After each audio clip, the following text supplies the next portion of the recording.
and so they end up getting petrified. And then the Bible says in Psalm 104, the mountains arose, the valleys sank down, and the petrified climbs on top of Mount Everest are absolutely no problem for my worldview. Okay, thank you. Next question. Next question is for Ken Hovind, Dr. Ken Hovind. Please explain the assumptions in carbon-14 dating. I have about, so, who knows, 5,000 or 6,000 or 7,000 slides in my presentation. So it would really help if you ask the questions in the same order that I have the same in the answers, you know. Carbon dating is based on quite a few obvious assumptions. I'll give you a quick analogy. I covered this for an hour on video number 7 if you want to get the good detail. If I asked you to fill a barrel with water, but I had drilled holes in the barrel, while you're filling it, it's leaking. At some point, you're going to reach a stage called equilibrium. You can't fill it past that point unless you speed up the intake or cut down the outgo. The atmosphere is receiving carbon-14. It's actually being manufactured by radiation striking nitrogen, and it's turning it into carbon-14, which is a radioactive isotope, unstable, lasts 5,730 years, according to most scientists. Well, at some point, the Earth's atmosphere would have to reach equilibrium. If you just created a brand new planet Earth, stuck it out there, poof, got it spinning around the sun. Willard Libby did quite a bit of study on this. He invented carbon dating. And they said it would take about 30,000 years for the atmosphere to reach equilibrium. In other words, it's being created and being destroyed simultaneously. So within 30,000 years, the atmosphere would equalize. Then Willard Libby said, well, we know the Earth is millions of years old. Mistake number 1. Therefore, we can ignore the equilibrium problem. Mistake number 2. Earth's atmosphere has still not reached equilibrium. Radiocarbon is forming 28 to 37% faster than it's decaying. Carbon dating is an excellent proof the Earth is less than 30,000 years old, probably much less than 30,000 years old. When you go to date animals to test their age with carbon dating, you get really wild numbers. I don't have time to go through all the other assumptions based on like the rate of burn, etc. But I can just give you a few examples showing you that it doesn't work. Living mollusk shells, carbon dated 2,300 years old. Freshly killed seal, carbon dated 1,300 years old. Shells from living snails, carbon dated 27,000 years old. This guy said if a carbon date supports our theories, we put it in the main text. If it does not entirely contradict them, we put it in a footnote. If it's completely out of date, we just drop it. This guy says, no matter how useful it is, the radiocarbon method is still not capable of yielding accurate and reliable results. There are gross discrepancies. The chronology is uneven and relative, and the accepted dates are actually selected dates. The whole blessed thing is nothing but 13th century alchemy. It all depends upon which funny paper you read. Here's one part of a mammoth, 29,000 years old. Another part's 44,000. Same animal. That's a slow birth. 30 seconds. Well, we could talk here a long time. Geologic column. Okay. The lower leg of a mammoth dated 15,000 years old. The skin was 21,000. It just doesn't work. I'm sorry. It doesn't work. Thank you.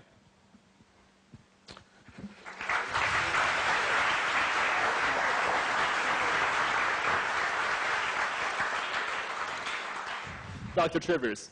Yes, I'll just simply urge you who are interested in the latest set of lies from A Liar for Jesus, go to www.talkorigins.org, and that'll give you references also to the literature that he's very selectively and in some cases grossly inaccurately referring to. I don't have any more to say about that.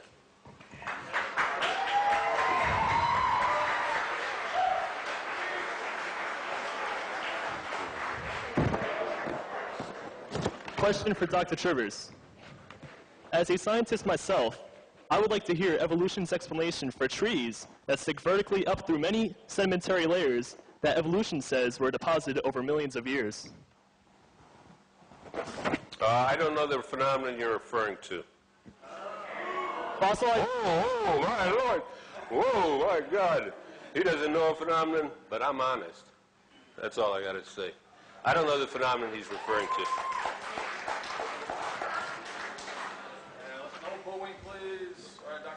All right, I do understand the phenomena, and I'm honest too, and I resent being called a liar tonight. I'd like you to be specific if you have another lie. You give me one at a time, and I'll handle it.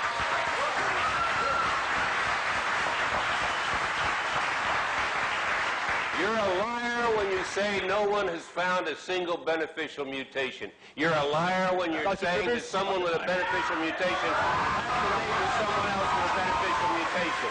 That's a specific example. That's 2 examples. We will get back to that if time permits. I would like to spend beneficial mutation. The textbooks will teach the kids that the layers of strata are different ages. This is taught uniformly all over the world, that the layers are different ages.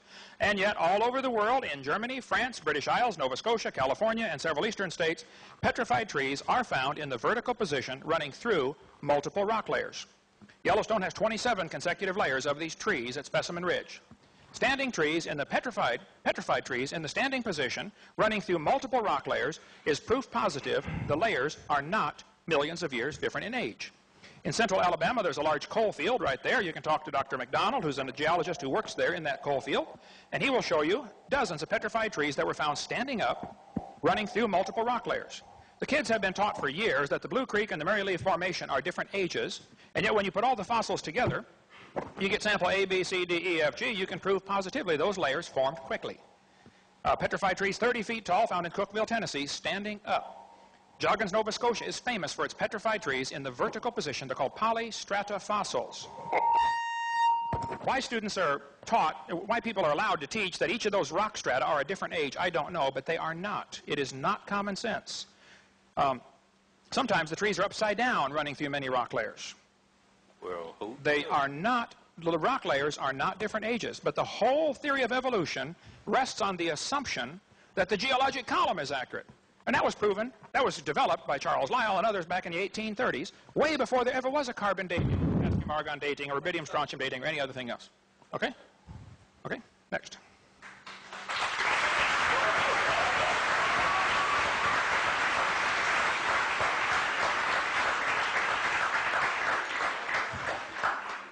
Next question is for Dr. Hovind. The Avimonus is a bird-like dinosaur that supposedly had feathers. How would you discount this as transitional proof for evolution from reptiles to birds? Okay. The question, did dinosaurs become birds? The Bible says God made the fowl on day 5, he made the reptiles on day 6. Evolution theory is exactly the opposite. Reptiles came first and then birds. This guy says dinosaurs are alive as birds. It's absurd. 99, the USA Today published an article about the missing link was discovered. National Geographic, the missing link, breaking news, we found the proof for evolution. Had a big article about it in November 99. 2 months later, oops, it was a fraud. Some guy in China made this thing and sold it to the Americans for a lot of money. Proven wrong. We could go spend a long time on this one if you'd like, on this. Dinosaurs, birds, the descendants of dinosaurs. All you got to do is add a few feathers and say, man, go ahead, it won't hurt too much. Give it a try, okay? There are millions of differences. Alan Fiducia is probably one of the world's experts on birds. He believes in evolution strongly, UNC Chapel Hill. He said, paleontologists tried to turn Archaeopteryx into an earthbound feathered dinosaur, but it's not. It's a bird. It's a perching bird. Archaeopteryx had claws on its wings, and they say that's a missing link. We don't have time to cover all this today, but there's an awful lot of evidence that the one you mentioned here, I think I have stuff on that one too. I have most of the things in here. Archaeopteryx, and none of these can be missing links, fully formed birds are found in rock layers dated by the evolutionists at 130 million years old. How could they evolve from dinosaurs? Dinosaurs lived and died, according to their theory, 65 million years ago. Here's 140 million year old birds found, much older than Archaeopteryx. Fossil remains of a bird 142 to 137 million years old, so it could not possibly be a descendant. This guy Fiducia says, GeoTimes 96 model, says there are plenty of other reasons to refute the dinosaur-bird connection, says Fiducia. How do you derive birds from a heavy earthbound bipedal reptile that has a deep body, a heavy balancing tail, and 4 shortened limbs? He said biophysically it's impossible. Lungs are totally different. Modern birds are found in layers lower than and with the dinosaurs. Scales and feathers attach differently to the body. They come from different genes on the chromosomes. Birds have a 4-chambered heart. Most reptiles have 3. Birds lay a calcium-covered egg. Reptiles lay generally a leather egg. There simply is no fossil evidence of how a reptile changed to a bird. Now, if you want to believe that, you just enjoy yourself. But that's a religion. Keep it out of our schools, please. Question for Dr. Hovind. The 24-hour day